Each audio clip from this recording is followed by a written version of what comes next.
So ein richtiger Funktionierer hat, wenn er aufhört zu funktionieren, sofort so Sätze im Kopf wie, was ich jetzt alles Sinnvolles mit dieser Zeit anfangen könnte oder ich muss jetzt eigentlich noch die Wäsche machen und einkaufen und Kind 1 abholen und mich darum kümmern und noch den Geburtstag organisieren oder ich muss immer produktiv sein. Oder auch, wenn ich was für mich tue, wenn ich zu sehr bei mir selbst bleibe, zu viel für meine Selbstfürsorge tue, dann fühle ich mich vielleicht schuldig und dann merke ich vielleicht, ich glaube, ich darf das gar nicht. Ich darf gar nicht nur für mich da sein, sondern ich muss immer gucken, dass es auch allen anderen rundherum gut geht. Und wenn ich sowas bei mir feststelle, dann kann ich mal hingucken, ob ich vielleicht im Funktionieren feststecke. Was ich ein unglaublich spannendes Experiment finde, und es ist ein ganz klitzekleines Experiment, wo viele Menschen, mit denen ich arbeite, tatsächlich feststellen, ich kann es nicht, ist die Frage, kannst du dir 1 Minute nehmen und einfach mal 1 Minute sitzen und gar nichts tun? Das heißt, nicht über irgendwas nachdenken, was gerade durchdacht werden muss, sondern einfach mal sitzen, aus dem Fenster schauen und genießen, dass da draußen die Sonne scheint oder der Baum grün ist oder ein spannender Mensch vorbeiläuft oder was auch immer. Geht das? Und ganz viele Menschen können das tatsächlich nicht. Und das ist der erste Schritt raus aus dem Funktionieren, das wieder zu lernen. Ich hatte mit Mitte 20 den ersten Vorgesetzten, der gesagt hat, ich erlebe immer wieder, dass du Phasen hast, in denen du extrem viel leistest, viel mehr als alle anderen. Und dann fällst du irgendwann in so ein Loch und da geht gar nichts mehr. Ich habe ihn verstanden, ich konnte das auch irgendwie sehen, aber ich konnte es überhaupt nicht annehmen. Und was ich gemacht habe danach, ist, mir noch einen Nebenjob zu suchen. In einem Apfelweinrestaurant habe ich die Theke geschmissen damals nebenbei, bis er irgendwann tatsächlich an dieser Theke stand und gesagt hat, also entweder du änderst jetzt was oder wir kriegen ein echtes Problem miteinander.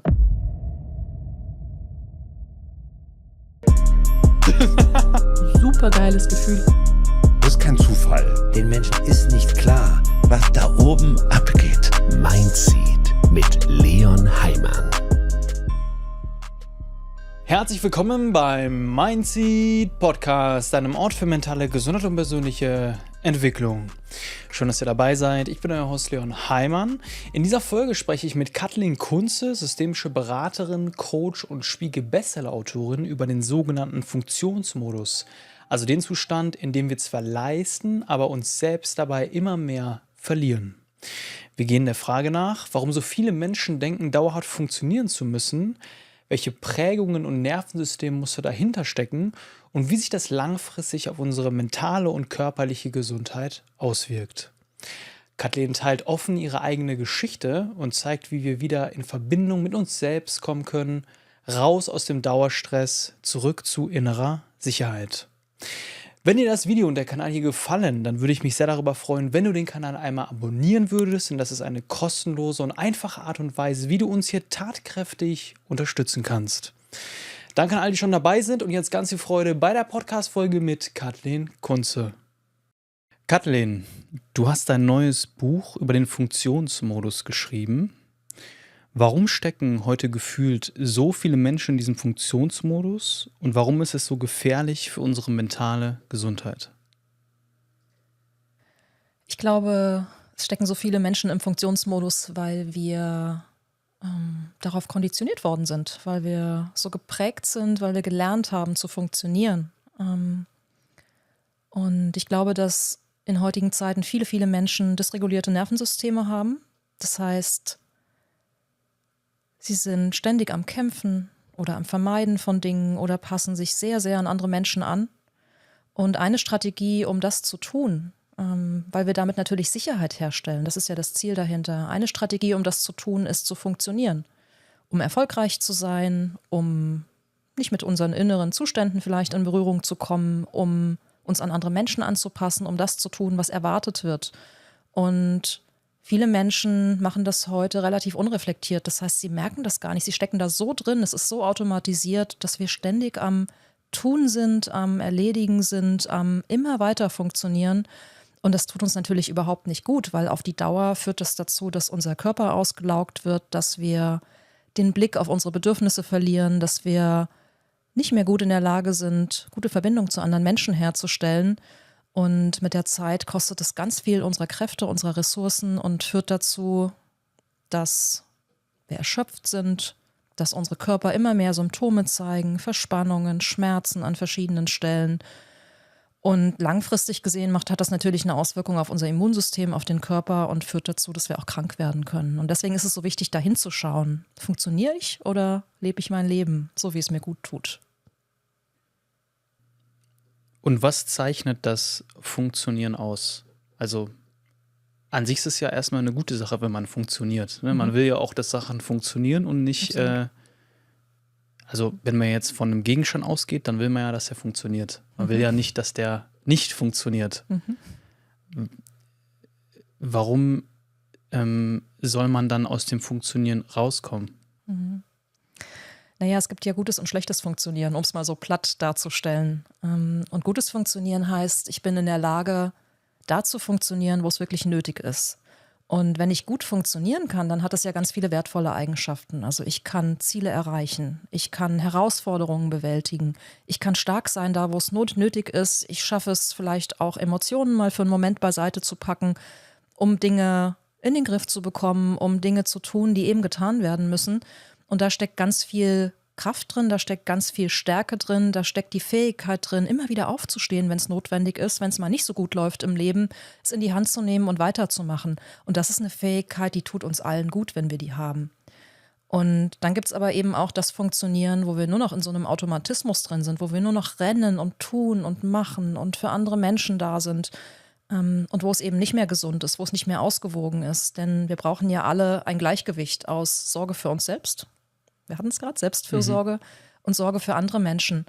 Und nur dann können wir miteinander funktionieren und dann können wir selbst aber auch gesund bleiben, wenn wir im Gleichgewicht sind zwischen, was brauche ich gerade und was brauchst du gerade. Und wenn es gelingt, das gut ins Gleichgewicht zu bringen, dann können wir auch gute Verbindungen miteinander aufnehmen. Und wenn ich in so einem dysfunktionalen Funktionieren bin, das heißt in so einem, wo ich gar nicht mehr von selber rauskomme, dann ist es in der Regel so, dass ich zu sehr gepolt bin, Erwartungen zu erfüllen, auf andere Menschen zu gucken, Dinge zu tun, die ich glaube tun zu müssen und verliere damit den Zugriff zu mir selbst, auf mich selbst, den Blick auf mich selbst, den Blick auf meine Bedürfnisse und damit die Fähigkeit, auch wirklich gut für mich zu sorgen. Und dass das nicht gut tut, wissen wir beide. Also es ist praktisch, es ist gut zu funktionieren, man muss irgendwo auch funktionieren, um den Alltag zu bewältigen, um die täglichen Aufgaben zu machen. Aber es gibt ein Funktionieren, das so aus so einem Zwang herauskommt, aus so einem Glaubenssatz, ich muss Erwartungen erfüllen, ich bin vielleicht nicht genug. Ja, genau. Und darauf sprichst du an, ne? Ja, absolut. Absolut. Und so ein richtiger Funktionierer, wenn der mal zur Ruhe kommt, wenn der sich mal sagt, nee, das mache ich jetzt nicht, ich steige mal aus. Und das ist wirklich auch ein spannendes Experiment für alle Menschen, die vermuten, ich könnte vielleicht im Funktionsmodus sein. So ein richtiger Funktionierer hat, wenn er aufhört zu funktionieren, sofort so Sätze im Kopf wie, was ich jetzt alles Sinnvolles mit dieser Zeit anfangen könnte oder ich muss jetzt eigentlich noch die Wäsche machen und einkaufen und Kind 1 abholen und mich darum kümmern und noch den Geburtstag organisieren oder ich muss immer produktiv sein. Oder auch, wenn ich was für mich tue, wenn ich zu sehr bei mir selbst bleibe, zu viel für meine Selbstfürsorge tue, dann fühle ich mich vielleicht schuldig und dann merke ich vielleicht, ich glaube, ich darf das gar nicht. Ich darf gar nicht nur für mich da sein, sondern ich muss immer gucken, dass es auch allen anderen rundherum gut geht. Und wenn ich sowas bei mir feststelle, dann kann ich mal hingucken, ob ich vielleicht im Funktionieren feststecke. Und da stecken natürlich Glaubenssätze, erlernte Prägungen, erlernte Muster dahinter, die oft aus Kindheit und Jugend kommen. Du hast ja gesagt, das Funktionieren kommt oft aus einem Kämpfen, also wenn man im Funktionieren ist man in einem ständigen Kämpfen drin. Ist das aus deiner Sicht jetzt aktuell besonders akut in der Gesellschaft oder war das schon immer so? Es wird immer gerne auf so eine gesellschaftliche Ebene geschoben. Und da wird ja auch viel drüber geredet im Moment. Und ja, natürlich, wir sind eine Leistungsgesellschaft. Gerade hier in Deutschland sind wir das. Und das trägt natürlich auch ganz stark zu unserer Prägung bei, die wir alle oder viele von uns mitbekommen haben. Und ja, die Gesellschaft, das System, in dem wir leben, erwartet, dass wir leisten, dass wir leistungsfähig sind.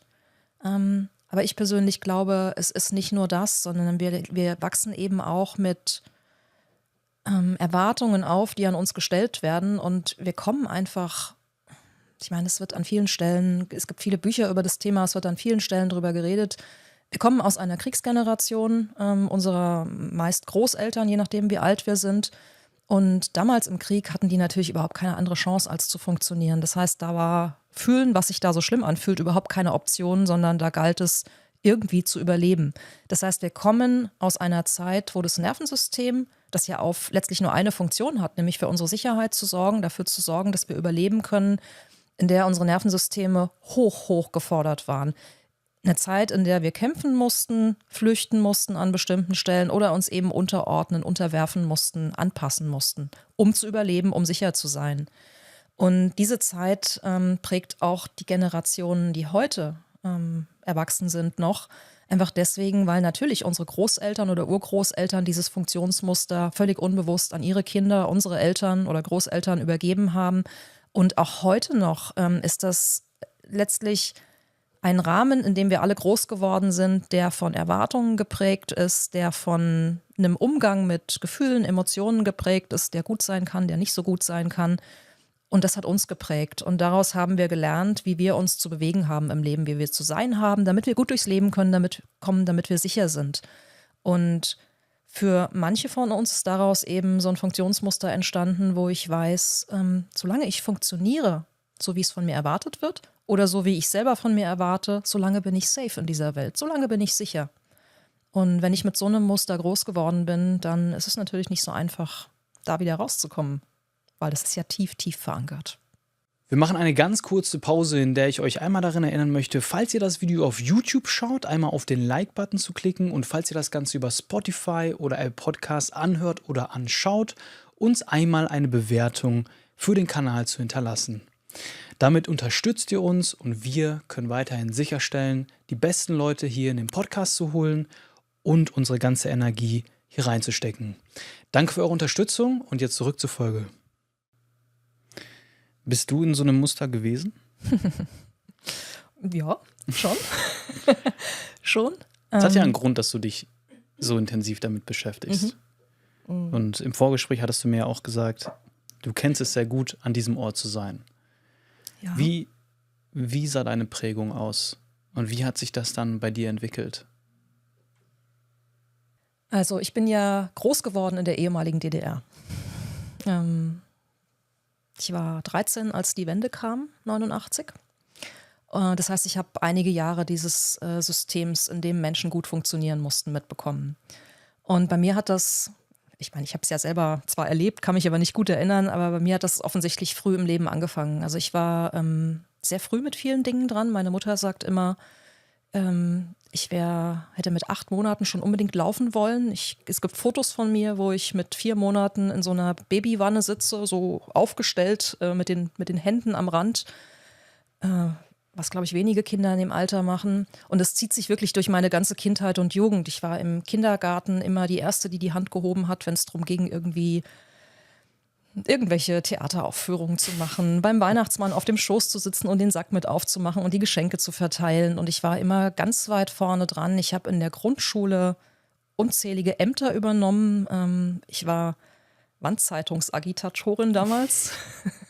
Und mich hat Politik wirklich nicht die Bohne interessiert als Kind. Und ich habe aber trotzdem jede Woche, obwohl ich es gehasst habe, fleißig diese Wandzeitung mit Artikeln aus der Zeitung bestückt.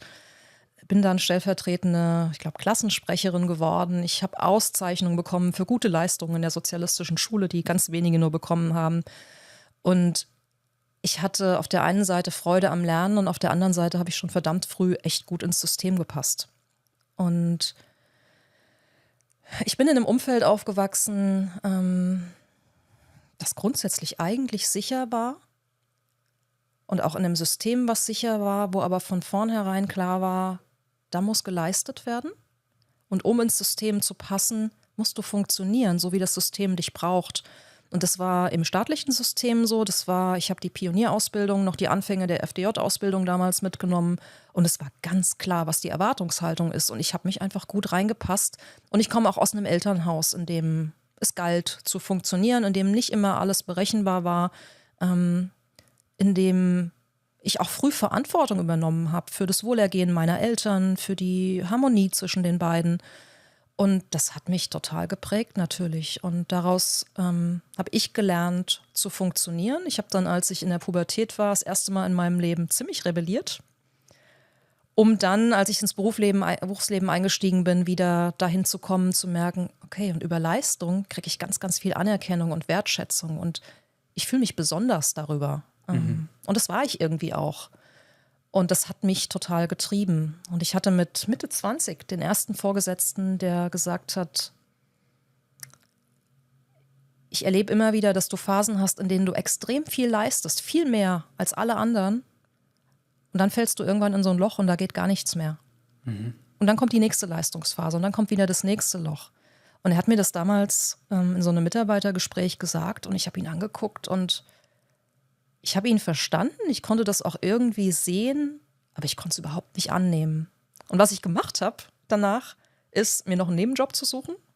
In einem Apfelweinrestaurant habe ich die Theke geschmissen damals nebenbei, bis er irgendwann tatsächlich an dieser Theke stand und gesagt hat, also entweder du änderst jetzt was oder wir kriegen ein echtes Problem miteinander.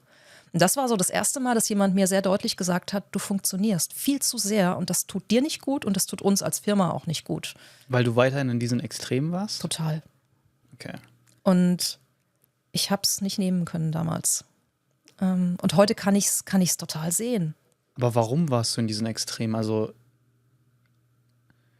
ich habe jetzt eher so die Erfahrung, es gibt Leute, die nehmen die Arbeit sehr locker, ne? Die machen so das, was nötig ist und ne, nehmen das relativ entspannt. Und dann gibt es Leute, die immer leisten. Und bei dir war es ja wirklich so ein Fall, extrem krasse Leistung, gar nichts, extrem krasse Leistung, gar nichts. So, was ist das für eine, also wie hast du dich denn da gefühlt? Also was war denn da los?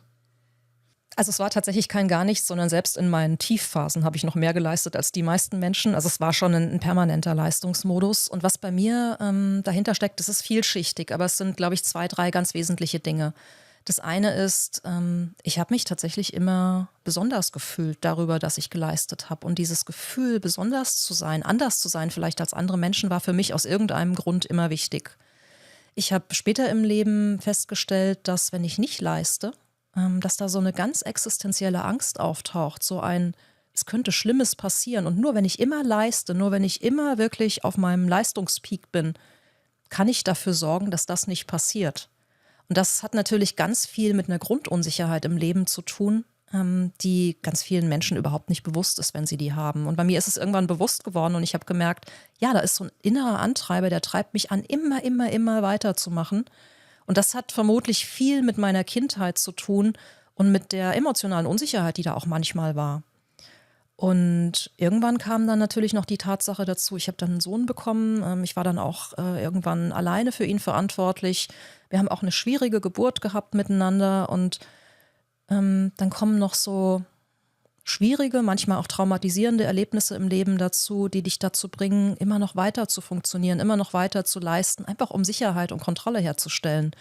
Und das hat schon auch eine Funktion, die Kontrolle zu behalten, zu leisten, in meinem Fall. Und ich glaube bei vielen anderen Menschen auch, aber in meinem Fall definitiv.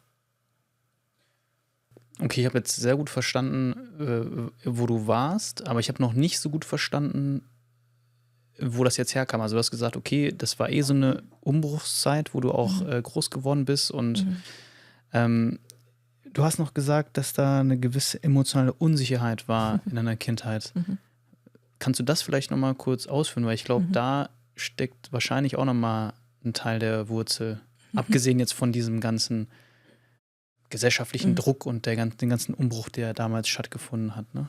Ja, also ich habe einen Vater gehabt, der cholerisch war und der hat immer mal Momente gehabt, wo ihm wir Kinder zu viel wurden, also mein Bruder und ich, wo irgendwas schwierig für ihn war. Wir haben da nie drüber geredet. Ich kann es bis heute nicht sagen, was ihn da bewegt hat in solchen Momenten. Dann ist er einfach wütend geworden und ist rausgeplatzt. Und dieser Ärger, der in ihm war, der hat sich einfach über uns als Familie ergossen.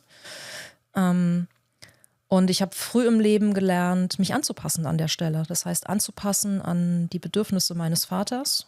Der hat in Schichten gearbeitet, der brauchte Schlaf tagsüber und wir Kinder mussten einfach leise sein. Das ist auch erstmal völlig zu verstehen, damit er schlafen konnte, damit er Erholung kriegt. Und ich habe einfach gelernt, ich muss mich anpassen, um sicher zu sein, damit er nicht wütend wird. Ich habe dann früh im Leben gelernt, auch zwischen meinen Eltern, die natürlich auch Konflikte miteinander hatten, so wie alle anderen, zu vermitteln. Und ich habe letztlich gelernt, Sicherheit darüber herzustellen, dass ich vermeide, dass es schwierig wird, dass ich versuche, Konflikte möglichst zu vermeiden und dass ich meine Bedürfnisse zurückstelle und gucke, dass es allen anderen gut geht und auch gerne mal in die Vermittlerrolle zwischen Menschen gehe, wenn es schwierig ist.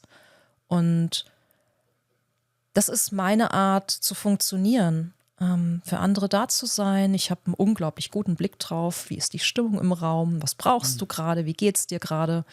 Das passiert total, das läuft immer mit, das passiert total automatisch.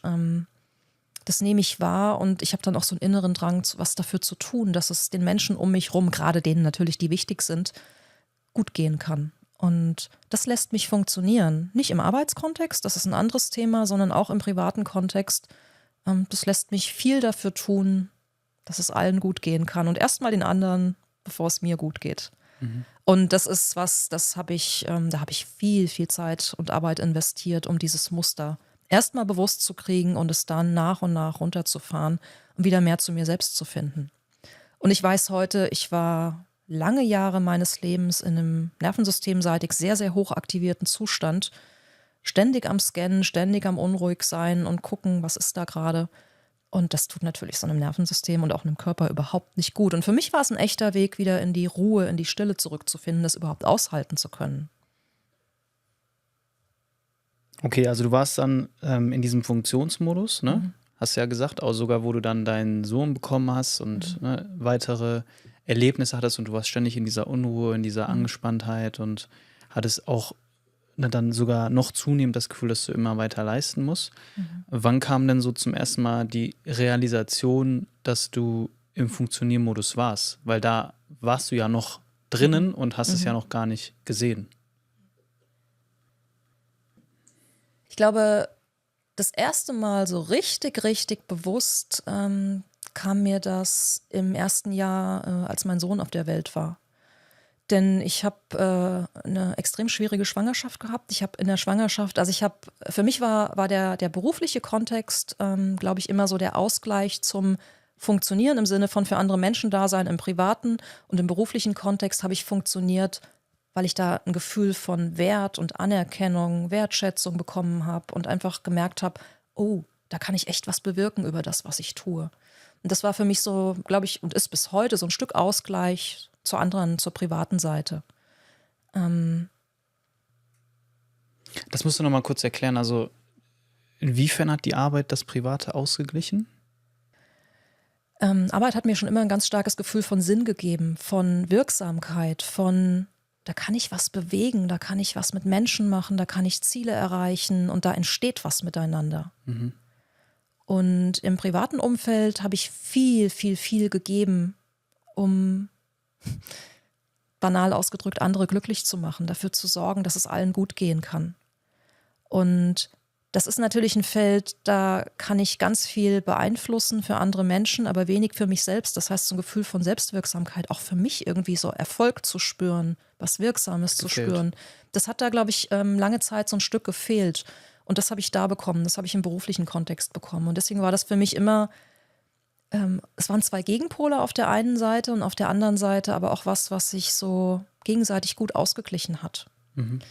Und jetzt habe ich die Frage vergessen, die du gerade gestellt hast. Du warst in diesem Funktioniermodus. Wie bist du in die Reflexion gekommen? Genau.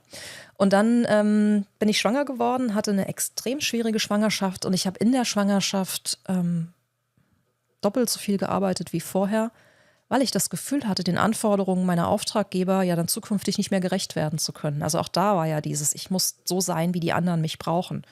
Das heißt, ich war schwanger und hätte eigentlich auf mich und mein Kind achten müssen. Habe ich natürlich auch. Und gleichzeitig habe ich doppelt so viel gearbeitet, um schon mal vorzubauen dafür, dass ich die Anforderungen, die Erwartungen vielleicht dann nicht mehr so perfekt erfüllen kann. Und es hat, also man weiß ja die Ursachen nicht, aber letztlich, es kam so weit, dass ich dann in der 26. Woche, Schwangerschaftswoche, einen Blasensprung hatte. Und mein Sohn wäre da fast auf die Welt gekommen. Wir haben es dann mit viel Ruhe und viel Glück, glaube ich, geschafft, dass er noch 8 Wochen in meinem Bauch geblieben ist. Und ich habe dann 8 Wochen im Krankenhaus gelegen und dann kam er 8 Wochen zu früh, Intensivstation, Notkaiserschnitt, also alles extrem belastend. Und dann sind wir nach 4,5 Wochen Kinderklinik nach Hause gekommen und das war dann, glaube ich, wirklich das erste Mal in meinem Leben, seit vielen Jahren zumindest, dass ich so ein Jahr hatte, wo der Job dann plötzlich nicht mehr relevant war und ich wirklich all meinen Fokus drauf legen konnte, dass dieses Kind gesund groß werden kann.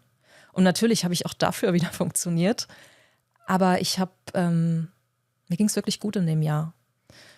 Und ich war aus meiner Prägung raus, und das würde ich heute komplett anders machen, war ich der Meinung, ich müsste nach einem Jahr wieder arbeiten gehen. Das heißt, nach 14 Monaten bin ich wieder arbeiten gegangen, in Teilzeit, theoretisch. Und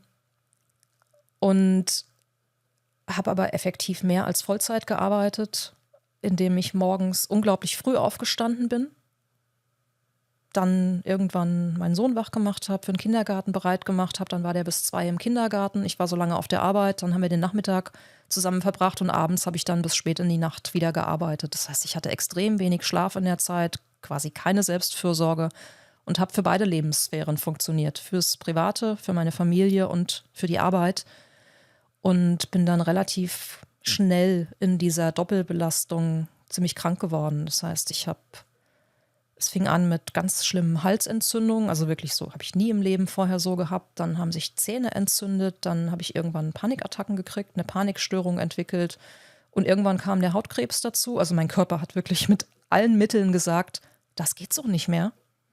Und ich habe immer noch Jahre gebraucht, um es zu verstehen. Aber in dieser Zeit, ich war dann natürlich wegen der Panikattacken in Therapie und ich habe angefangen, auf mich zu schauen und ich habe angefangen zu verstehen, wie ich eigentlich ticke, wie ich funktioniere. Und auch gesehen, wie ich in der Schwangerschaft unglaublich funktioniert habe, wie ich durch diese Krisenphase im Krankenhaus, durch den Kaiserschnitt, durch diese Zeit in der Frühchenstation durchfunktioniert habe. Also das war wirklich, ich habe keine Angst gehabt in der Zeit, ich hatte kaum Sorgen. Ich bin mit dem frisch aufgeschnittenen Bauch 2 Tage nach der OP, bin ich mit dem Bus ins Krankenhaus gefahren, 1,5 Stunden. Ich hatte Schmerzen ohne Ende, aber ich habe alles dafür getan, dass das funktionieren kann. Und das war notwendig und wertvoll, aber es hat mich total ausgelaugt. Und in den Jahren danach ist das immer, immer bewusster geworden, wie sehr ich mich selbst ausgebeutet habe und wie schädlich das ist für mich und meinen Körper. Und da ging der Prozess bei mir los, nach und nach immer mehr auszusteigen. Allein wenn ich zuhöre, spüre ich so voll den Druck so die ganze Zeit. Ne? Das war schon, ich auch. Also wirklich krass. Das kriegt man richtig mit. Wenn du jetzt auf diese Zeit schaust, was ist das, was du am meisten erkennst? Und wenn du jetzt mit dir 10 Jahre zuvor sprechen könntest, was würdest du der Person sagen? Der Satz, der mir direkt in den Kopf kommt, ist, mach mal langsam. Und das ist natürlich viel zu einfach, weil also die Menschen, die jetzt gerade zuhören und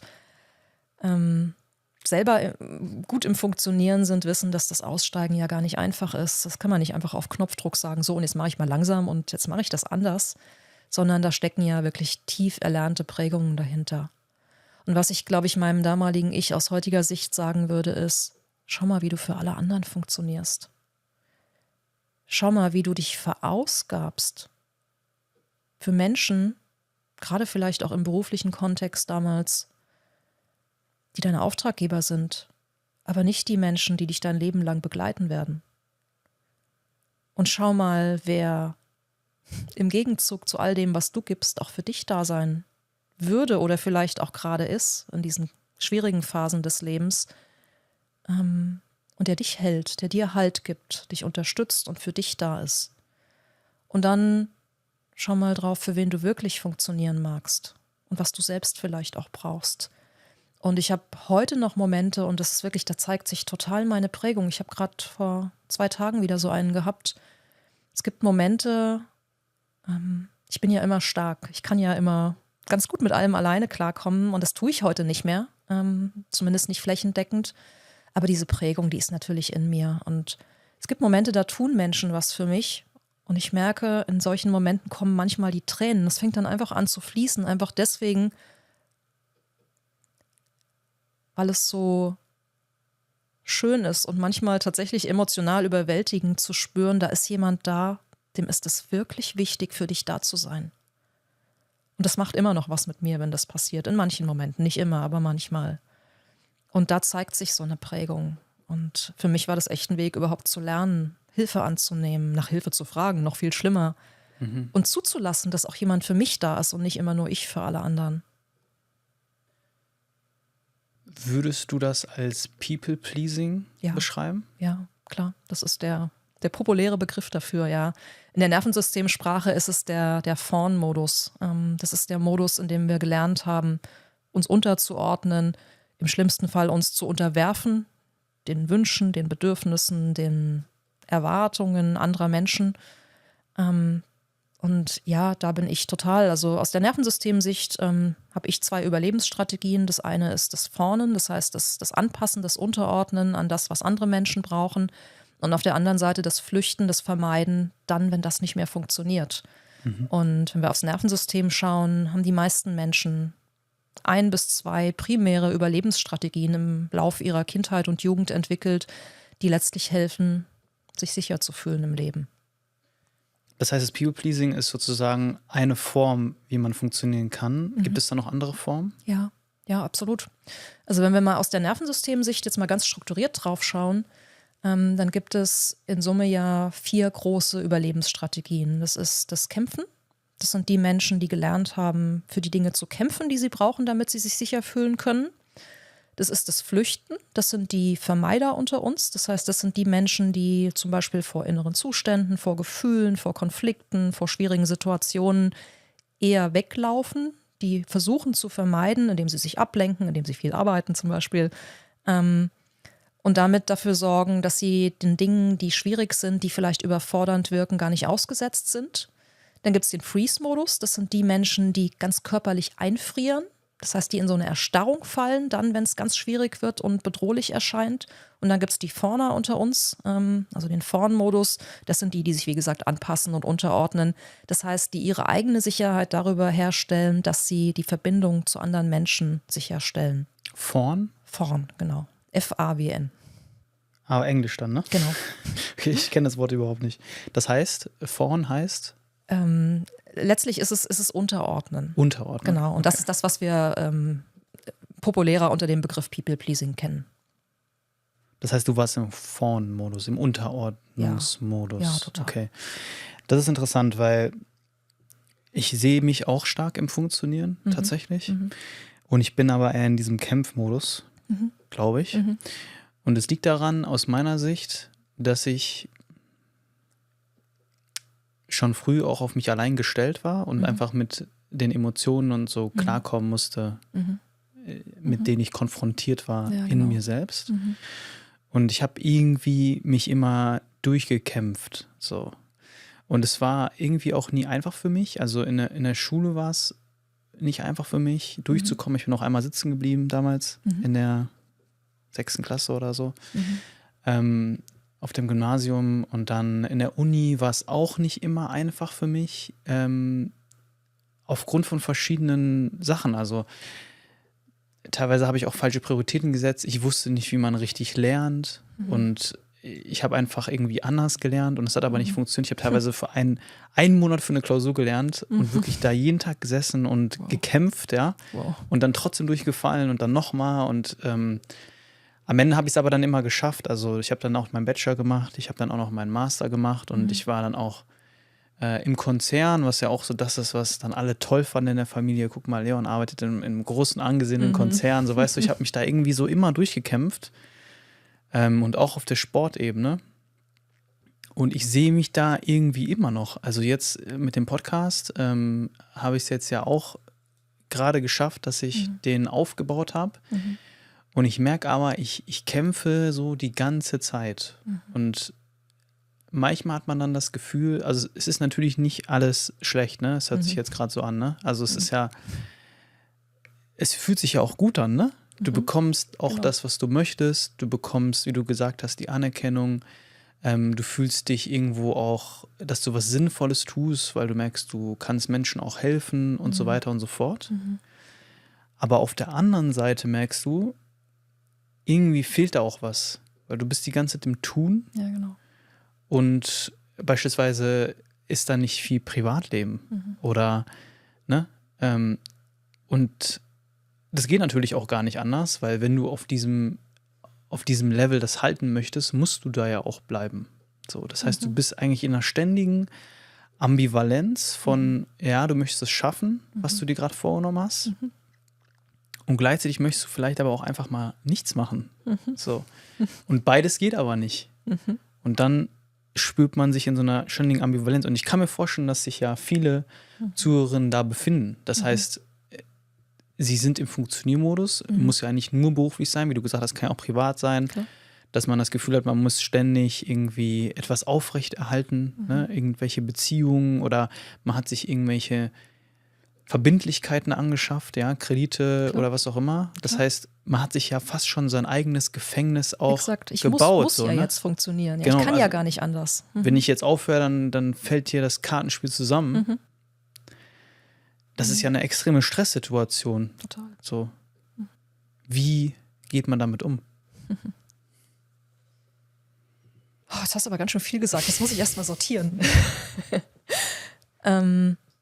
Also vielleicht erst mal zu dem Kämpfen und dem, es geht ja gar nicht anders, wenn man was erreichen will. Also zu dem, was du über dich eben gesagt hast. Ja, das habe ich damals auch gesagt, in meinen 20ern und frühen 30ern. Und da war ja auch all die Energie. Also ich meine, da sind wir ja noch unbesiegbar und unsterblich und haben noch alle Energie der Welt, weil unser Körper noch nicht ausgelaugt ist. Und ich habe gelernt im Rückblick, das ist ein totaler Trugschluss. Und unser Körper braucht beides, weil du eben so schön gesagt hast, es geht ja nur das eine oder das andere. Unser Körper braucht die Leistungsfähigkeit auf der einen Seite und auf der anderen Seite braucht er eben auch die Ruhe, Erholung, Regeneration. Und dauerhaft funktioniert es einfach nicht immer, auf dem Level zu funktionieren und den Ausgleich im Privatleben zum Beispiel nicht zu haben. Insofern Empfehlung. Die Frage ist, was musst du wirklich? Du hast eben ein paar Mal das Wort musst benutzt und muss ist für mich immer so aus eigener Erfahrung, immer wenn ich sage, ich muss, dann kann ich mich fragen, will ich das auch? Braucht es das wirklich oder glaube ich das zu müssen? Und ich habe für mich festgestellt, es ist oft wirklich da werden alte Prägungen aktiv, die sagen, du musst. Und oft muss ich überhaupt nicht.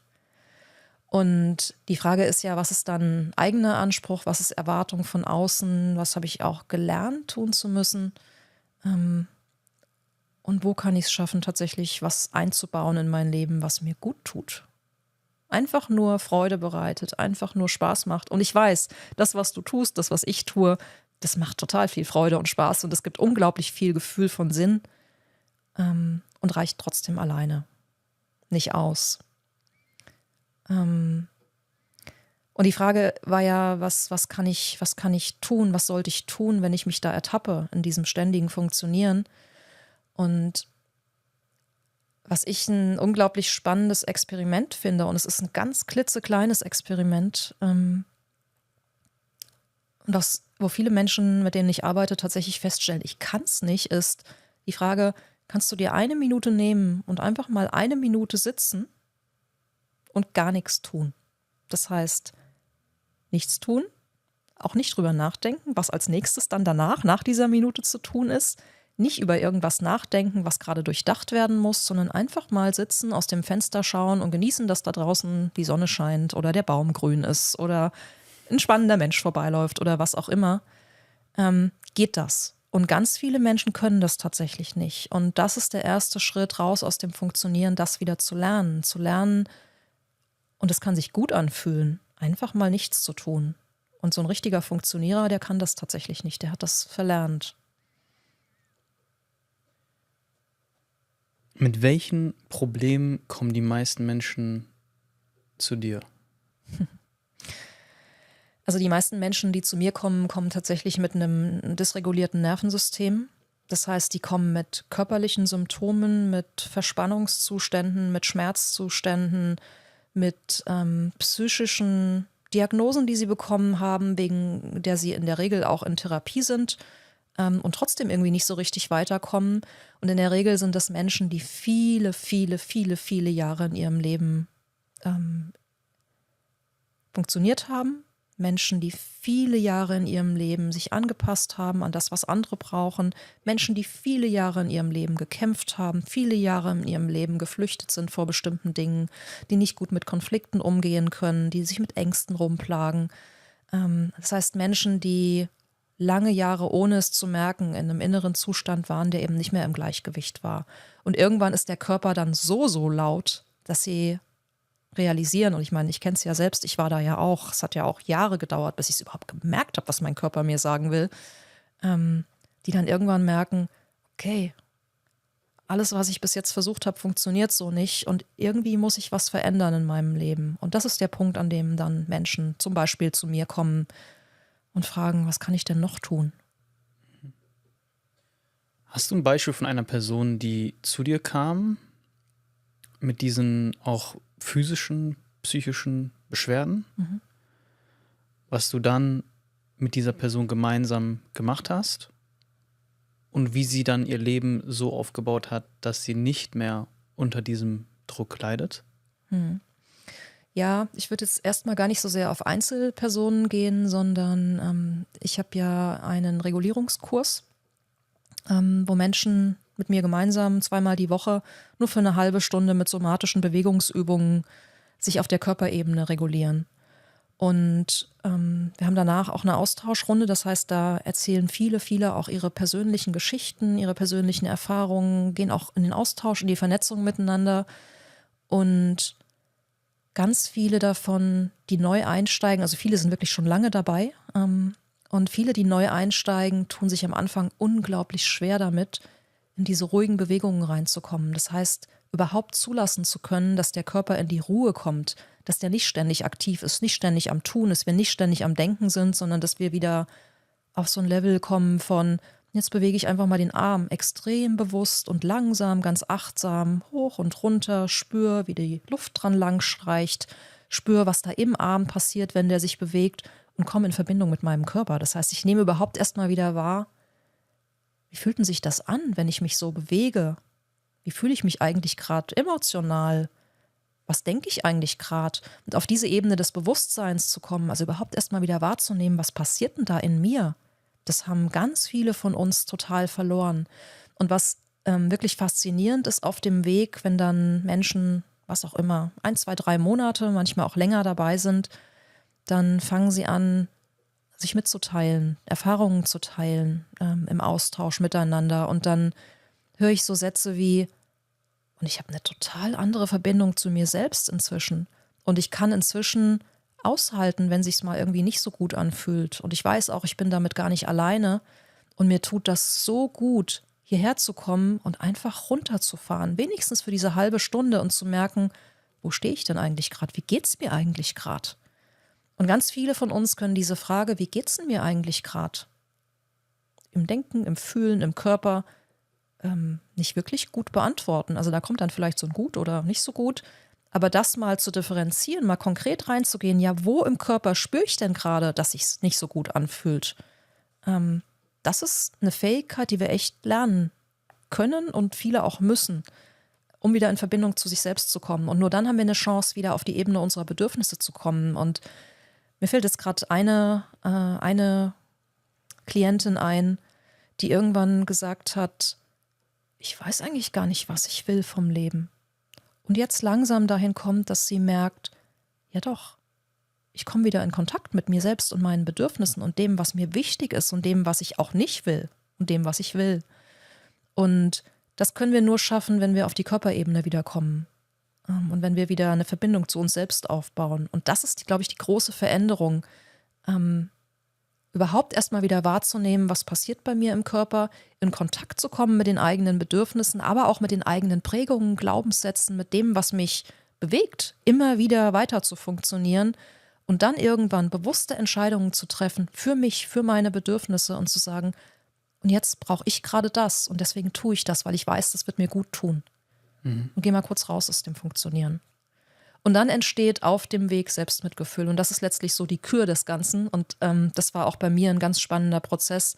Zu mir hat vor Jahren ein guter Freund gesagt, nimm dich doch einfach mal selbst in den Arm. Und das habe ich gemacht. Und ich habe irgendwie gar nichts gefühlt dabei. Und heute, Wenn ich mich in den Arm nehme, spüre ich, dass was passiert. Und ganz viele von meinen Kunden kommen auch an den Punkt, dann irgendwann zu merken, boah, ich komme wieder richtig in Verbindung mit mir selbst und ich kann mein Herz wieder spüren. Und was dann ganz oft passiert, ist, dass wirklich die Tränen anfangen zu laufen und dass sie merken, boah, das fühlt sich so gut an, wieder bei mir zu sein und überhaupt erst mal realisieren, was all die Jahre gefehlt hat. Und das ist ganz oft so ein Schlüsselpunkt, wenn das passiert, wo wirklich Veränderung passiert und wo Menschen wieder zu sich selbst zurückfinden. Das heißt, wir bringen eigentlich diese Glaubenssätze mit aus unserer Vergangenheit und die schmerzen uns ja irgendwo, ne? Klar. Also das heißt zum Beispiel, ich denke, ich bin es nur wert, wenn ich leiste. Beispiel. Das heißt, wenn ich das immer denke, dann fühle ich mich ja nicht gut. Und dann gehe ich in den Funktioniermodus, weil der das ja sozusagen betäubt. Also zum Beispiel, wenn ich jetzt kämpfe, wenn ich flüchte, wenn ich freeze oder wenn ich mich unterordne, dann ist das ja wie so eine Kompensation, dass ich das dann nicht mehr fühle, also diesen Glaubenssatz oder das Gefühl, das er bewirkt. Das heißt, ich betäube das ja irgendwie damit. Und was du dann in deinen Kursen zum Beispiel machst, ist die Leute wieder dahin zu bringen, wieder das zu fühlen und zu fühlen, das ist okay, dass du das spürst. Ja, total. Und raus aus dieser Betäubung zu kommen. Habe ich das richtig verstanden? Ja, also es ist eine Betäubung auf der einen Seite und auf der anderen Seite natürlich, also wenn ich mich nicht wertvoll fühle, wenn ich nicht leiste, dann bin ich genau einer dieser Menschen, der, wenn er mal zur Ruhe kommt, sofort den Gedanken im Kopf hat, du musst aber jetzt irgendwas Produktives tun, das geht ja gar nicht, dass du hier einfach so rumsitzt. Also dieser Glaubenssatz. Der Glaubenssatz, das ist der Glaubenssatz. Und die Glaubenssätze zeigen sich, so wie wir aufhören zu funktionieren. Also das ist das Beste, was wir tun können, einfach mal wirklich irgendein ganz dringendes To-Do nicht tun und uns mal zurückziehen. Da kommen die Glaubenssätze sofort an die Oberfläche und wir merken, was uns da antreibt. Und wenn ich glaube, ich bin nur wertvoll, wenn ich leiste, dann habe ich natürlich den inneren Drang und da ist ein innerer Antreiber, der ganz, ganz stark ist, der sagt immer leisten. Und so wie du zum Stillstand kommst, da geht noch mehr, du musst wieder und das muss auch noch und das muss auch noch und das auch noch. Und indem ich leiste, fühle ich mich ja wertvoll. Also sprich, das befriedigt letztlich meinen Glaubenssatz. Es betäubt ihn nicht nur, sondern es befriedigt ihn, weil solange ich leiste, habe ich ja das Gefühl, wertvoll zu sein. Und so wie ich aufhöre zu leisten, kommt mein Gefühl der Wertlosigkeit an die Oberfläche. Dann merke ich, oh, jetzt fühle ich mich aber gar nicht mehr wertvoll. Und dann kommt sofort wieder der Antreiber und der innere Kritiker, die dann sagen, und jetzt komm, leiste wieder schön, weil dann kannst du dich auch wieder schön wertvoll fühlen. Und damit halte ich letztlich meine innere Stabilität und die innere Sicherheit aufrecht, indem ich leiste und mich dadurch wertvoll fühle. Und was ich lernen darf, ist eben nicht, dass ich nicht nur wertvoll bin, wenn ich leiste, sondern dass ich aus mir heraus als Mensch wertvoll bin. Und dafür gilt es letztlich, die Verbindung zum eigenen Körper und zum eigenen Wert wieder zu finden, vielleicht sogar erstmalig zu entwickeln in meinem Erwachsenenleben. Und das ist ein Weg. Und das ist auch so schwierig, weil in dieser Ruhe kommt dann ja wieder dieser Glaubenssatz hoch und es fühlt sich ja nicht gut an. Das heißt, in der Ruhe kommen ja die ganzen Themen dann hoch. Genau. Wenn man die ganze Zeit was tut, dann beschäftigt man sich und dann kommen die Themen nicht hoch. Ja nicht. Genau. Und wenn man dann aber zur Ruhe kommt, dann kommt das plötzlich alles hoch. Genau. Und das ist schwierig. Ja, genau. Und das ist das, was wir versuchen dann wegzudrücken, indem wir entweder wieder ins Funktionieren gehen oder alternativ in allerlei Ablenkungsmechanismen. Also das ist dann der Moment, wo wir mal schnell das Handy zur Hand nehmen und mal gucken, was auf Social Media so gerade so Neues passiert. Oder zum Kühlschrank laufen und gucken, was es gerade zu essen gibt, was uns irgendwie kurzfristig ablenken. Oder zum Telefonhörer greifen und irgendjemand anrufen oder abends ausgehen oder. Und das ist die Gefahr natürlich, wenn wir aus dem Funktionieren einfach aussteigen, ohne eine gute Verbindung zu uns selbst zu haben und unserem Muster auch auf die Schliche zu kommen, ist die Gefahr, dass wir in andere Ablenkungsmechanismen als das Funktionieren rutschen und es darüber wieder ausgleichen. Und letztlich gilt es wieder wirklich zu uns als Mensch zurückzukommen und dem, was wir sind. Ja, und ich kenne das selber, ne?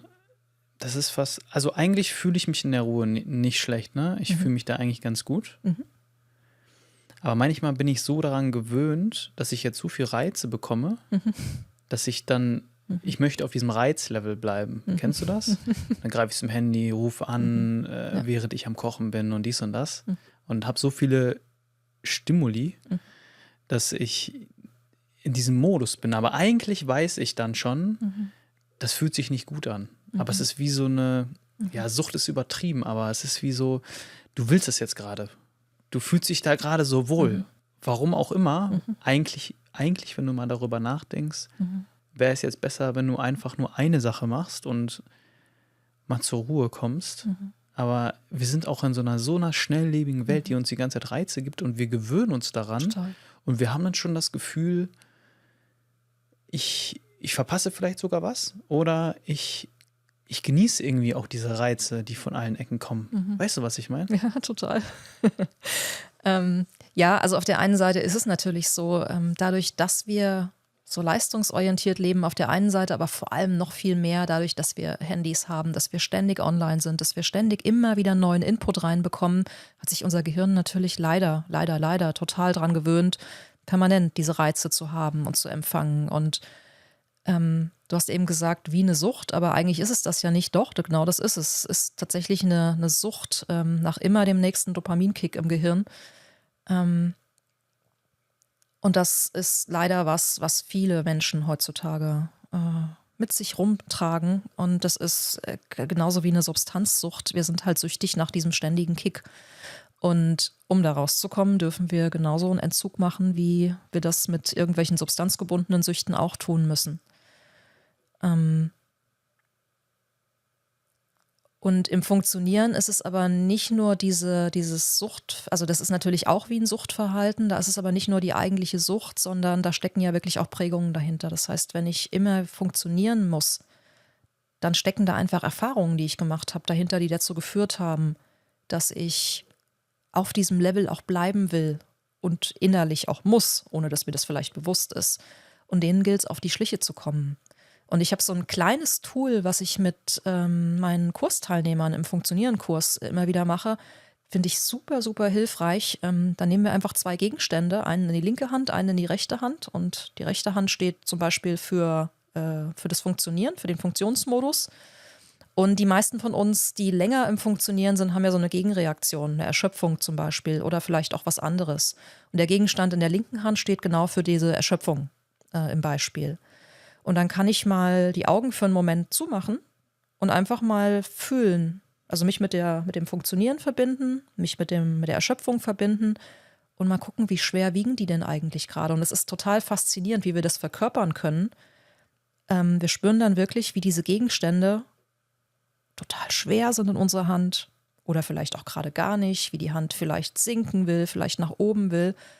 Und über diese Verkörperung mit diesen 2 Gegenständen in den Händen können wir uns total gut annähern und mal reinfühlen, was macht denn eigentlich mein Körper, wenn ich im Funktionieren bin? Wie fühlt der sich? Wie fühlt sich das an? Und da spürst du dann auch, und viele sagen dann, es fühlt sich aber eigentlich total gut an und total vertraut. Ich kenne diesen Zustand total gut, eben weil wir da so oft sind. Und das, was wir oft in uns haben, das, was wir oft tun, ist in unserem Gehirn ja auch gut neuronal vernetzt.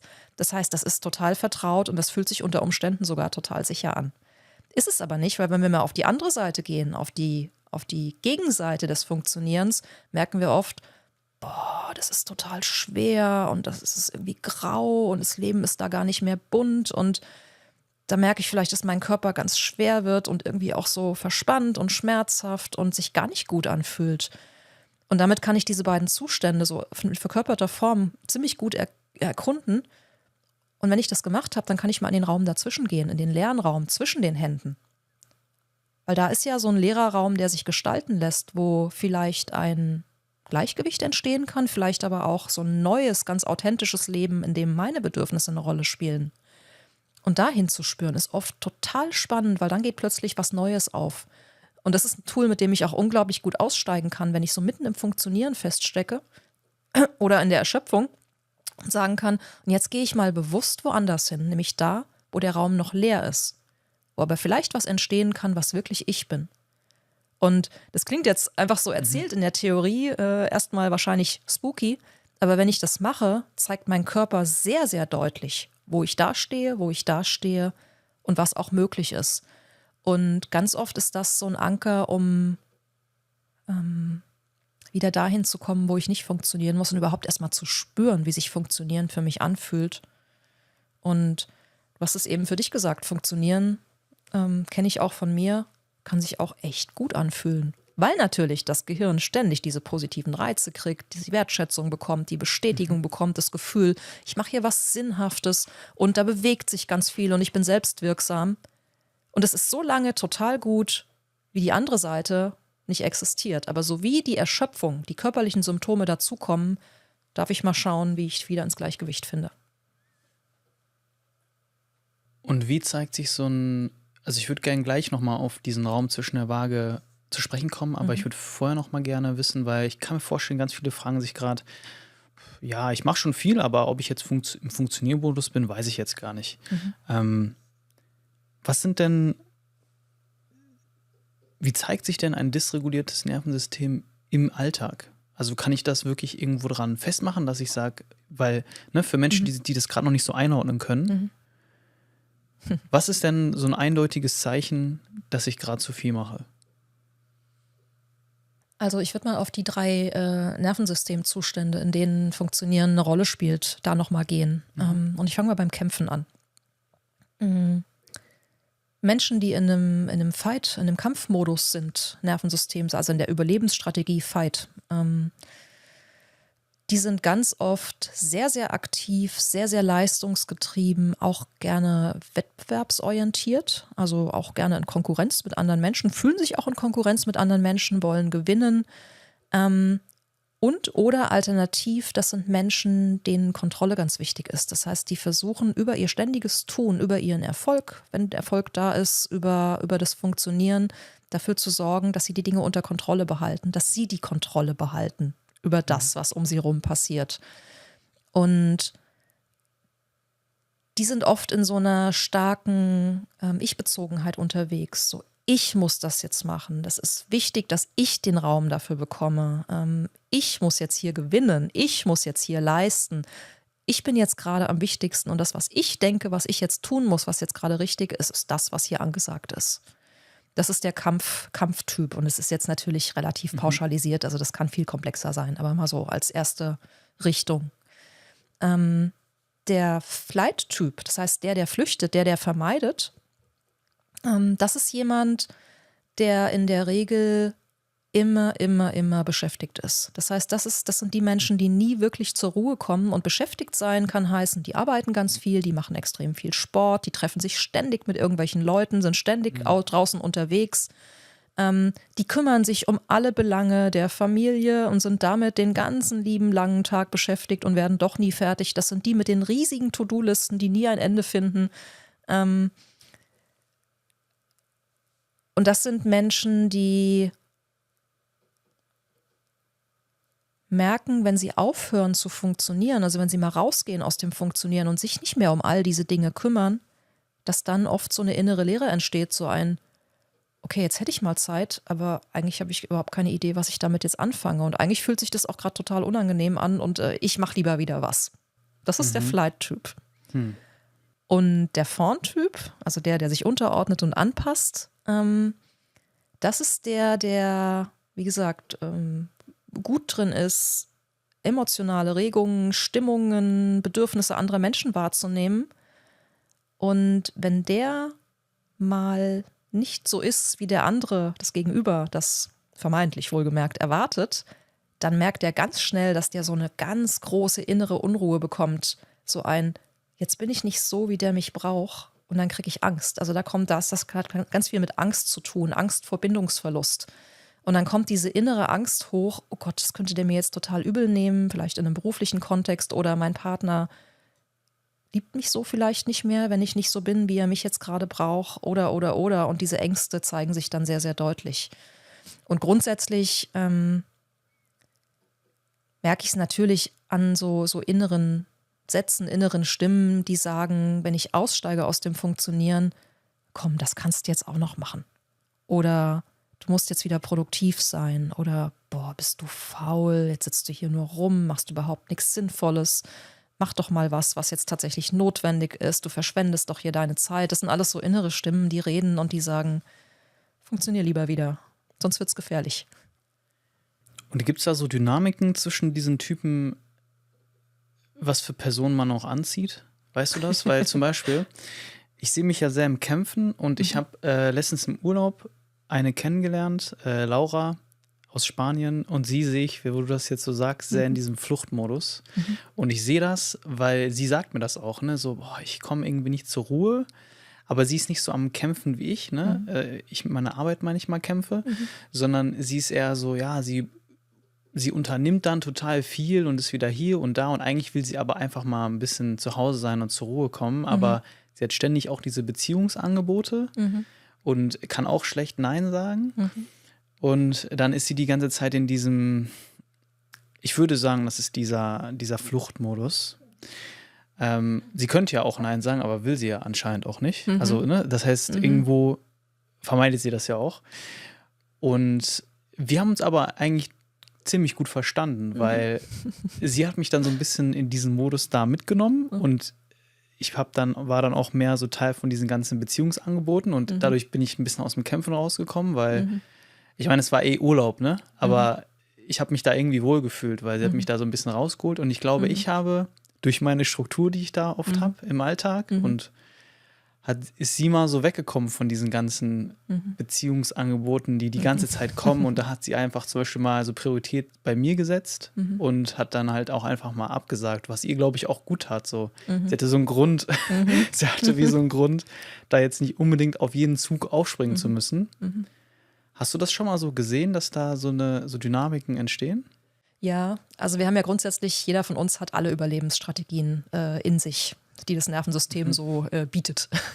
Und wir haben aber trotzdem, die meisten von uns haben 1 bis 2 primäre Überlebensstrategien. Und das, was du gerade beschreibst, weiß gar nicht, ob es ein Flight-Modus bei ihr ist oder eher ein Fawn-Modus sogar. Also Menschen, die gerade viel Beziehungsangebote bekommen, die nicht Nein sagen können, die immer da sind, wenn andere sie treffen wollen, sehen wollen, was brauchen, sind eher Fawn-Typen. Und vielleicht hat sie beides. Und das ist schon was ich beobachte, dass gerade so im partnerschaftlichen Kontext, aber auch in anderen Bereichen, dass sich Fight- und Fawn-Typen ganz gerne mal treffen.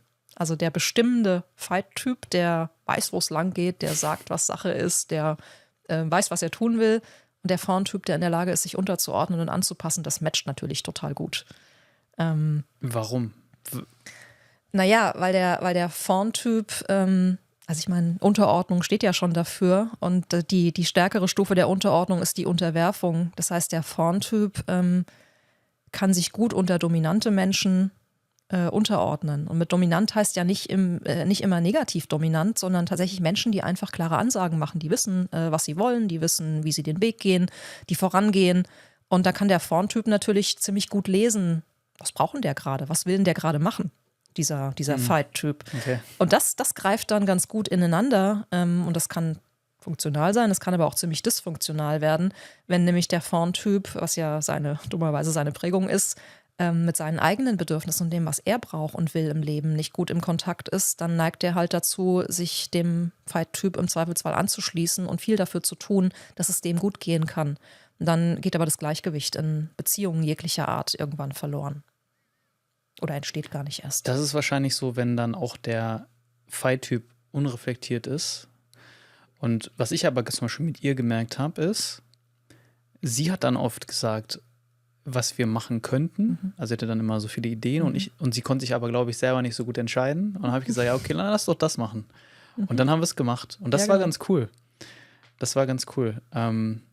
Okay, interessant. Das heißt, da sind auch so Dynamiken, wer wen anzieht. Aber ist es denn gut, dass die sich anziehen? Oder ist es eher...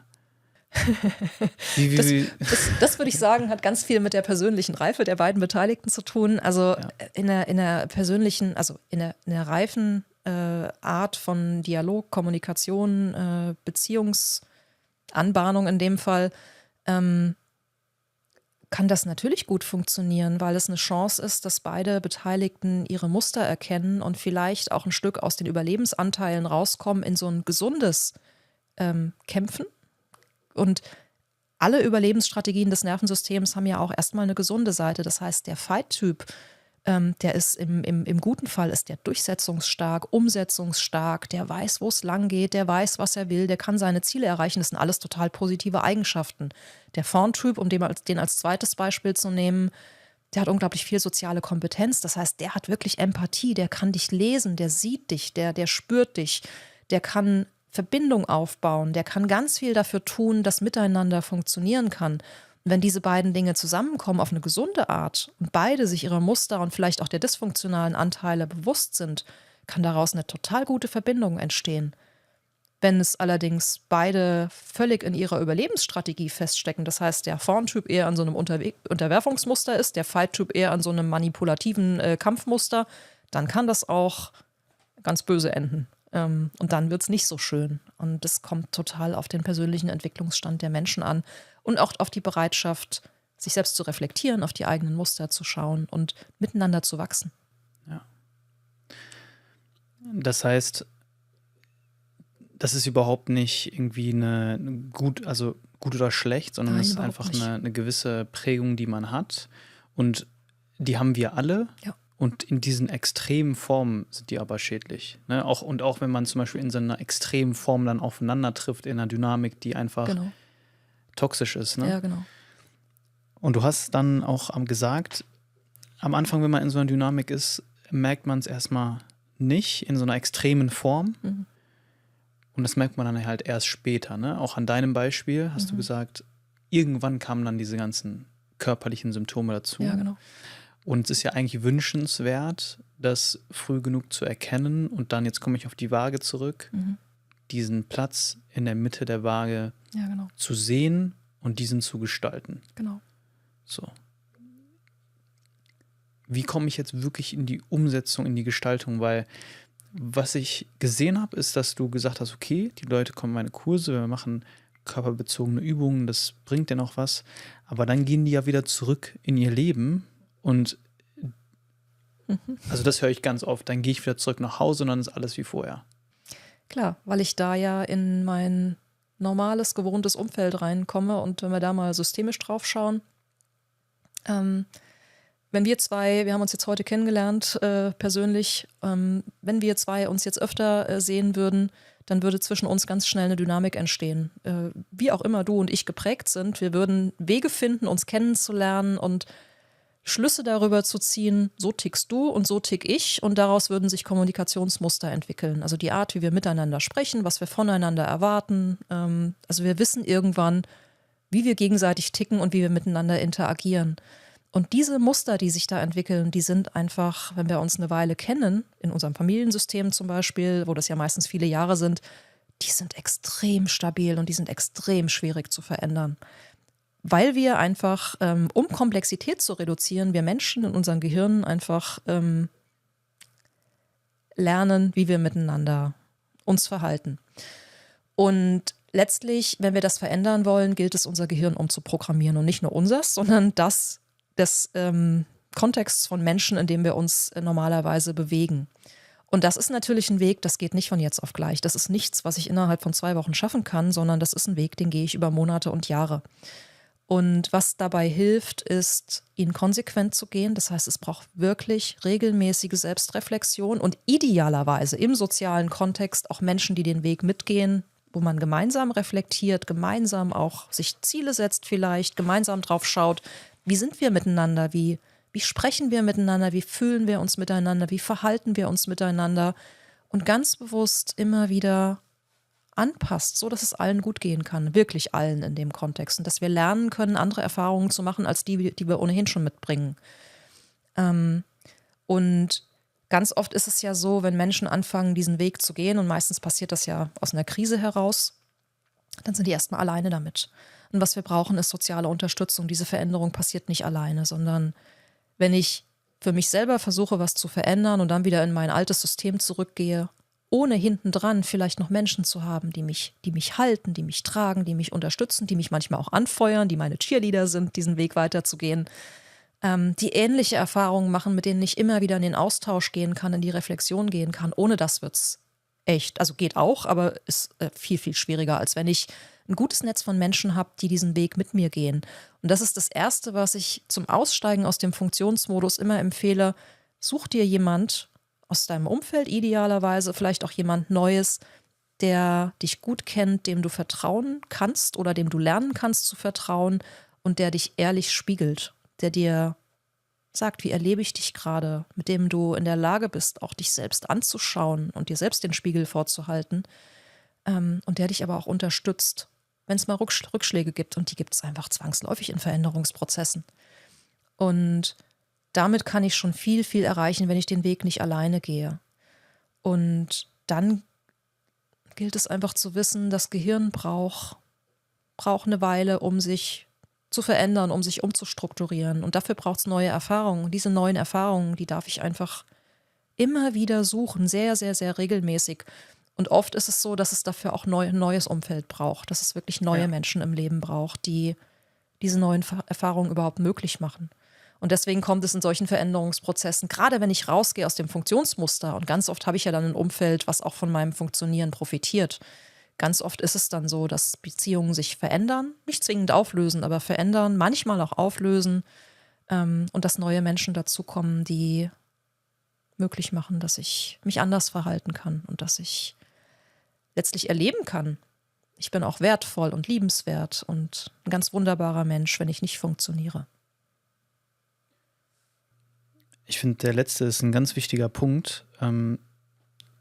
Aus meiner Sicht kann man sich nicht verändern, wenn das Umfeld gleich bleibt. Ja, weil meistens ist das ja ein Spiegel von dem, wer du bist, ne? Total. Also wie lebst du? Was sind deine Gewohnheiten? Was ist dein Arbeitsumfeld? Was ist dein Freundeskreis oder wer ist dein Freundeskreis? Wer ist dein Partner oder deine Partnerin? Dann noch natürlich auch, wer ist deine Familie? Das kann man schlecht ändern, ne? Aber man kann trotzdem die Dynamik verändern. Also wie intensiv bin ich mit denen in Kontakt? Was tausche ich mit denen aus? Klar. Was mache ich alles für die, was ich eigentlich gar nicht machen will? Und genauso auch, ne, auf diese ganzen anderen Bereiche bezogen. Und ich glaube, wenn man an so einem Punkt ist, wo man sich nicht mehr in seiner eigenen Haut wohlfühlt und mit dem, was man tagtäglich tut und sich eigentlich eher fragt, wer bin ich? Ich fühle mich fremd in meinem eigenen Körper, in mir. Dann hast du wahrscheinlich auch dein gesamtes Umfeld darauf ausgelegt und aufgebaut, dass du die Person bist, die du heute bist. Klar. So. Klar.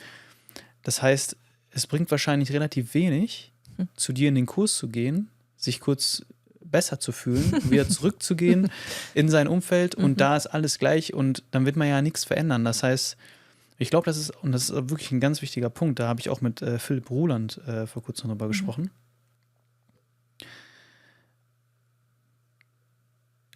Da wird sich auch was verändern und das wird auch Schmerzen bereiten. Und das ist auch das, glaube ich, was viele auffällt. Genau so das ist ist das, glaube ich, was viele auffällt, weil die wissen, wenn ich jetzt was verändere, wird sich einiges verändern. Klar. Und dann kommt auch so eine Sache wie Mut dazu, ne? Den Mut dafür zu haben, zu sagen, ja, ich mache das jetzt. Ja. Und ich nehme die Verluste auch in Kauf. Weil da, wo ich gerade bin, da will ich nicht mehr bleiben. Das ist dann, denke ich, auch der Grund, warum oft viele erst was machen, wenn es dann wirklich wehtut, ne? Wie vielleicht dann auch bei dir. In der Krise, Wo dann die Krise kam mit den ganzen körperlichen Ja. Beschwerden und so. Und dann hast du gemerkt, total. okay, jetzt geht es nicht mehr. So, und weil diese ganzen Glaubenssätze auch im Freundeskreis dann meistens beispielsweise kursieren, ne? Und Ja, man absolut. bestärkt sich dann gegenseitig Natürlich. und man hat alle so ein bisschen dieselben Gedanken, ne? Klar. Und da muss man sich dann halt wirklich teilweise von entfernen oder ein paar Menschen auch entfernen aus seinem Leben, aus meiner Sicht, Ja, und sich weiterentwickeln. genau so Ne? ist es. Wenn man an dem Punkt ist und man sagt, ich muss mich jetzt weiterentwickeln, weil da, wo ich bin, da will ich nicht mehr sein. Ja, weil das System, das wir um uns gebaut haben, also die Menschen, die uns umgeben, die stabilisieren uns ja. Also wir Menschen versuchen ja Komplexität, also das machen wir ganz unbewusst und das ist auch gut so, wir versuchen ja Komplexität möglichst zu verringern. Weil wenn wir jeden Tag neue Menschen um uns hätten und jeden Tag immer wieder rausfinden müssten, wie tickt denn der und was braucht denn der gerade und wie kann ich mit dem interagieren, wäre das Leben ja unglaublich kompliziert und anstrengend. Und deswegen finden wir ein Umfeld, ganz unbewusst, in das wir perfekt reinpassen und das uns Stabilität und Sicherheit gibt. Ob das jetzt gute Sicherheit ist oder nicht, ist eine andere Frage an vielen Stellen. Aber das ist die Funktion des Ganzen. Und deswegen haben wir natürlich ein Umfeld um uns in der Regel, was gut zu uns passt, was uns sicher fühlen lässt. Einfach deswegen, weil es vertraut ist und Stabilität erzeugt. In dem, was wir heute sind. Und wenn wir da raus wollen, dann dürfen wir es verändern. Und die Frage ist, oder was heißt die Frage? Es ist nicht nur eine Frage des Mutes, den braucht es definitiv, um dieses Umfeld zu verändern und damit auch mich selbst zu verändern. Es braucht aber vor allem auch Nervensystemstabilität. Und was ich immer wieder erlebe, ist Menschen, die zum Beispiel zu mir in die Kurse kommen, die haben nicht die Stabilität, um wirklich große Veränderungen in ihrem Leben, in ihrem Umfeld, bei den Menschen um sie herum vorzunehmen. Und die vermeiden das natürlich aus ihrer inneren Instabilität raus. Das heißt, oft ist es erstmal ein Wiederfinden von Stabilität in mir selbst, was es braucht, um dann überhaupt den nächsten Schritt gehen zu können, hin zu Veränderungen. Und wenn ich eben schon viele, viele Jahre mit so einem ganz dysregulierten Nervensystem durch die Welt gelaufen bin, dann ist mir die Stabilität irgendwann abhanden gekommen. Dann ist meine Nervensystemstabilität nicht mehr groß genug. Mein Toleranzfenster, in dem ich mich bewegen kann, nicht mehr groß genug, weil jede Veränderung, die ich dann vornehme im größeren Stil, mich sofort aus meinem Toleranzfenster rauskatapultiert und dafür sorgt, dass ich das wirklich nicht mehr gut kontrollieren kann, was in mir passiert. Also es ist nicht das Ziel, jetzt rauszugehen und sofort alles zu verändern, sondern es ist das Ziel, erstmal wieder Stabilität zu finden in mir, vielleicht parallel zu meinem bisherigen Umfeld ein neues Umfeld zu finden, was mich stabilisiert, was mich so nimmt, wie ich bin. Und dann habe ich die Grundlagen, die Voraussetzungen dafür, auch dort Veränderungen vorzunehmen. Und ja, also das ist auch meine Erfahrung, in der Regel braucht es diese Veränderungen, um wirklich wieder in meinem Leben anzukommen, ja. Ja, das macht total Sinn, was du sagst. Also alles abzureißen ist dann nicht der richtige Weg, weil auch wenn unser Umfeld vielleicht gerade nicht ideal für uns geeignet ist und für unsere Entwicklung, gibt es uns ja trotzdem gerade noch Absolut. Stabilität. Absolut. Und da dann das eher als so einen Prozess zu sehen und zu sagen, ich orientiere mich etwas anders aus, ich orientiere mich neu, ich suche mir parallel ein Umfeld, das mehr dem entspricht, wer ich sein möchte, wo ich mehr in Resonanz trete, Ja, genau. und nicht alles komplett abzureißen, weil das macht es dann oft noch schwieriger, ne? Also ich habe es getan, vor guten 10 Jahren tatsächlich, alles abgerissen und kann aus eigener Erfahrung nur sagen, das war total überfordernd. Also ich habe lange Jahre damit gerungen, meinen damaligen Job, den ich eigentlich sehr geliebt habe, wo aber eine Kollegenkonstellation entstanden ist, die nicht mehr gut war, da was zu verändern und habe es lange Jahre nicht hingekriegt. Dann ist mein Vater irgendwann gestorben, das war kurz nach meiner Hautkrebsdiagnose. Das war für mich so ein auslösender Punkt, weil der war immer ganz enttäuscht, wenn ich darüber geredet habe, weil ihn das ganz stolz gemacht hat, dass ich diesen tollen Job hatte. Und solange er gelebt hat, konnte ich den einfach nicht kündigen. Und dann ist er gestorben und ich habe wirklich 5 Tage danach meine Kündigung eingereicht. Habe mich dann erstmal ein paar Monate erholt, bin dann in die erste Selbstständigkeit gestartet damals und habe dann parallel dazu, unmittelbar darauf, die Entscheidung getroffen, mich von meinem Ex-Mann zu trennen. Und war dann in einem völlig neuen Leben. Und was mir vorher nicht bewusst war, ist, dass mir die innere Stabilität dafür gefehlt hat. Das heißt, ich habe erst hinterher gemerkt, dass ich wirklich alles eingerissen habe. Mein familiäres Umfeld, mein berufliches Umfeld und meine zweite Familie, die in diesem beruflichen Umfeld damals wirklich eine Familie war.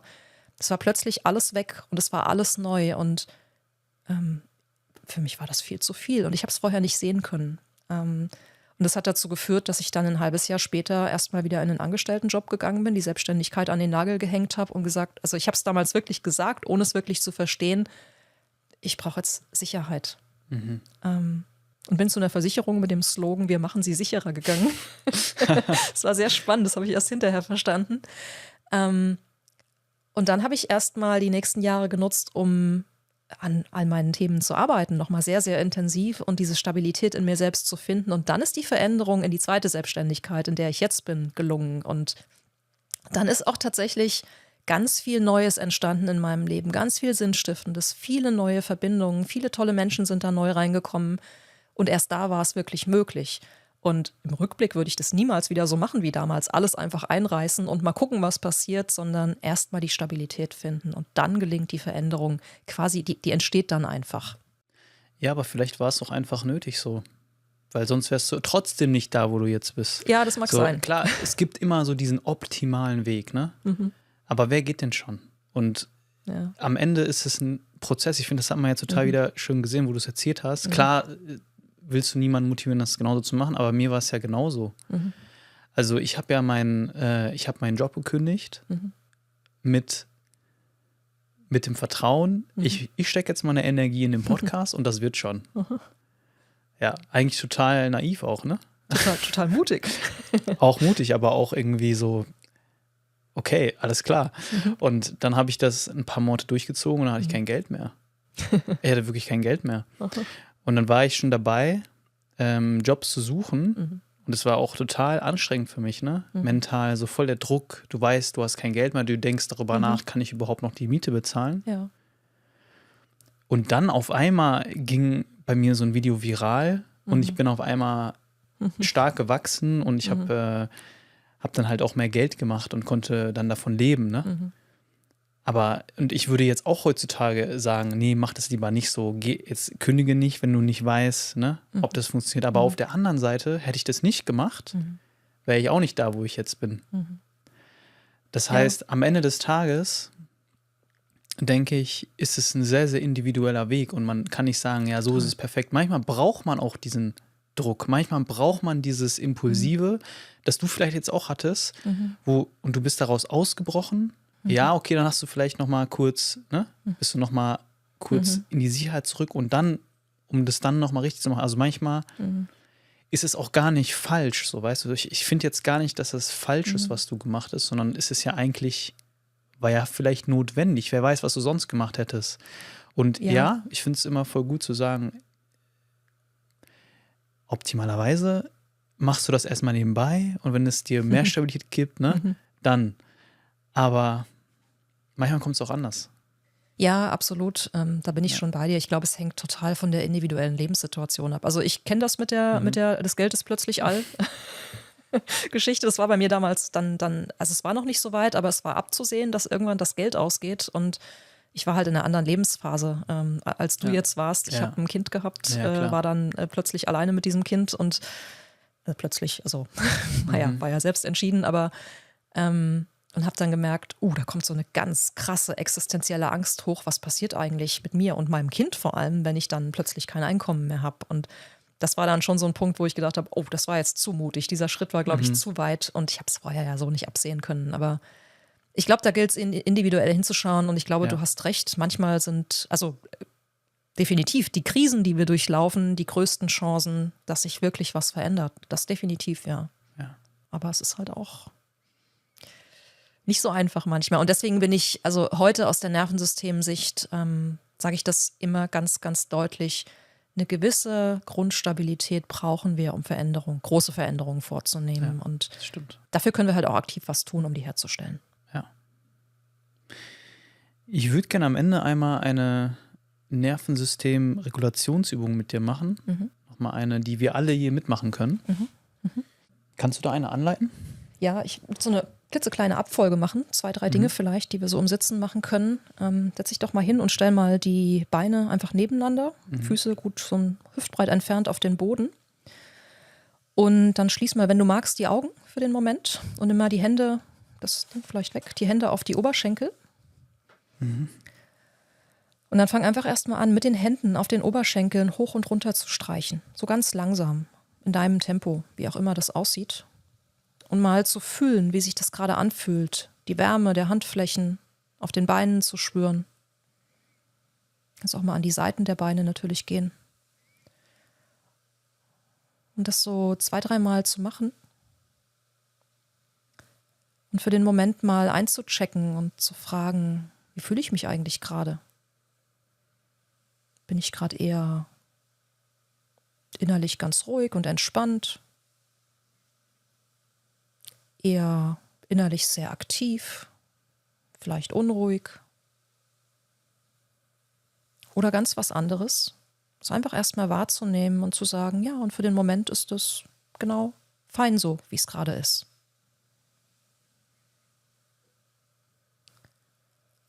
Und dann fang von hier aus mal an, die Hände können da bleiben auf den Beinen, mal den Kopf nach rechts und links zu neigen, Richtung rechte und linke Schulter, immer im Wechsel. Und nur so weit, wie sich's ganz angenehm anfühlt. Und guck mal, wie weit sich das bewegen lässt. Und schau mal, wo die Wohlfühlgrenze ist im Moment. Das heißt, wo die Spannung in der Halsseite angenehm bleibt und wo du merkst, da ist so eine Grenze, da geht's in unangenehm, da ist es vielleicht nicht mehr so leicht weiterzugehen. Und dann schau mal, wie gut du in der Lage bist, diese Grenze zu akzeptieren. Das heißt zu sagen, und ich gehe nur genau so weit, bis ich diese Grenze erreiche, aber nicht drüber. Und dann mach diese Bewegung mal weiter und versuch mal in dich reinzuhören. Das heißt, dir wie so ein hörendes Ohr zu schenken, was wirklich wahrnimmt, wo du gerade stehst, wie es dir gerade geht, vielleicht auch, was du gerade brauchst. Zugleich im Anschluss an diesen Podcast, was du jetzt gerne machen würdest oder auch nicht machen.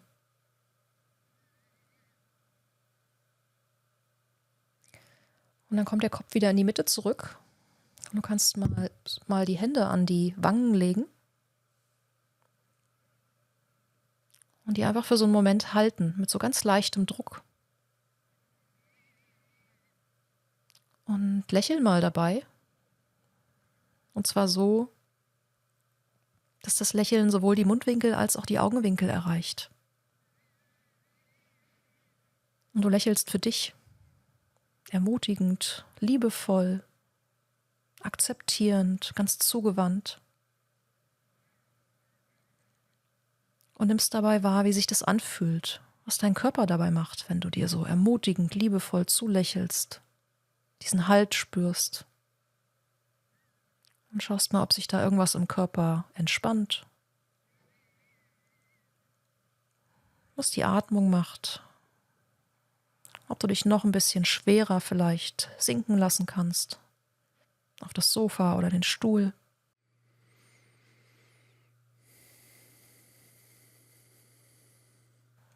Und ob du vielleicht noch ein Stückchen mehr bei dir selbst ankommst.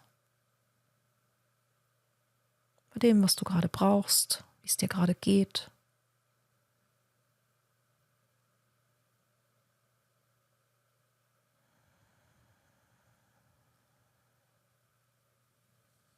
Und dann kannst du für den Abschluss nochmal die Hände einfach so ineinander legen und die nochmal so ein Stückchen einfach reiben, bewegen, aneinander lang streichen lassen, kneten, halten. Und sie dann einfach wieder auf die Oberschenkel ablegen. Und mal schauen, ob du jetzt vielleicht ein Stückchen mehr im Kontakt mit dir selbst bist, den Körper wieder mehr wahrnimmst, dich selbst mehr wahrnimmst. Und mal wahrnehmen, wie sicher du dich gerade fühlst. Auf einer Skala von 1 bis 10, wenn 1 heißt, ich fühle mich gerade kein Stück sicher und 10 heißt, ich fühle mich so angenehm, sicher und wohl, wie es nur sein kann.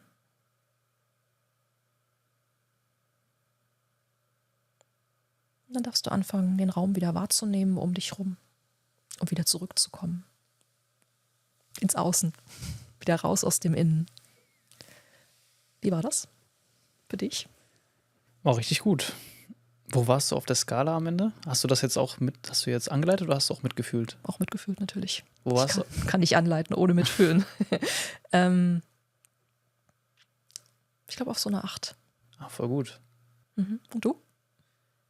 So 6, 7. Mhm. Ja. Ich habe schon am Anfang auch gespürt, dass, also jetzt nicht in dieser Situation hier, ne, aber allgemein bin ich schon ein bisschen angespannt. Einfach aufgrund des Alltags. Ich weiß, später stehen noch einige Sachen an und so, habe ich gemerkt, da ist da doch so ein bisschen so eine Unruhe. Aber und was ich sehr interessant fand, war diese Symbolik, ne? Vom Körper. Schau mal, wie weit du deinen Hals neigen kannst, ne?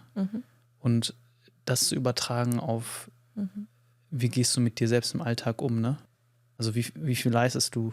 Und was ist deine Grenze? Genau. So. Und gehst du drüber über die Grenzen? Kannst du sie überhaupt akzeptieren? Und das ist das, was ganz viele Leute in meinen Kursen immer wieder merken. Ich kann lernen, diese Grenze wahrzunehmen, aber nicht drüber zu gehen. Ist so unendlich schwer, weil ich es gewöhnt bin, ständig drüber zu gehen. Ja.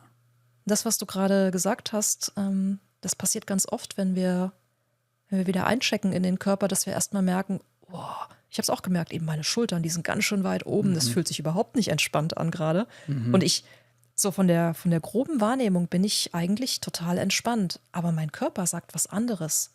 Und ganz oft ist da der Unterschied. Und das zu spüren und zu merken, oh ja, meine Schultern könnte ich auch mal ein bisschen fallen lassen.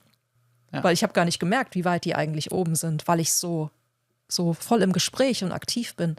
Und dafür braucht es das. Dafür brauchst du die Verbindung zum Körper, um überhaupt wieder wahrzunehmen, wo stehe ich denn eigentlich gerade? Und was könnte vielleicht auch anders sein, damit ich auf der Skala der Sicherheit noch ein Stückchen mehr nach oben gehen kann. Ja. Und dann sind es oft wirklich so kleine Sachen wie, ich atme mal aus und lass mal die Schultern sinken und werde ganz schwer. Und dann komme ich wieder an in einer größeren Sicherheit. Ah, du machst es richtig gut. Also das tat jetzt auch richtig gut, muss ich sagen. Vielen Dank. Danke, sehr gerne. Am Ende des Podcasts stellen wir immer dieselbe Frage. Und zwar kennst du ja diese Meldungen, die wir manchmal vom Start auf unser Handy bekommen, so Testwarnungen und so. Und alle kriegen das mit und erschrecken sich. Wenn du eine solche Nachricht an die Menschen in Deutschland jetzt rausschicken könntest mit einem Satz, welcher Satz wäre das? Oh, das ist jetzt mal eine sehr spannende Frage.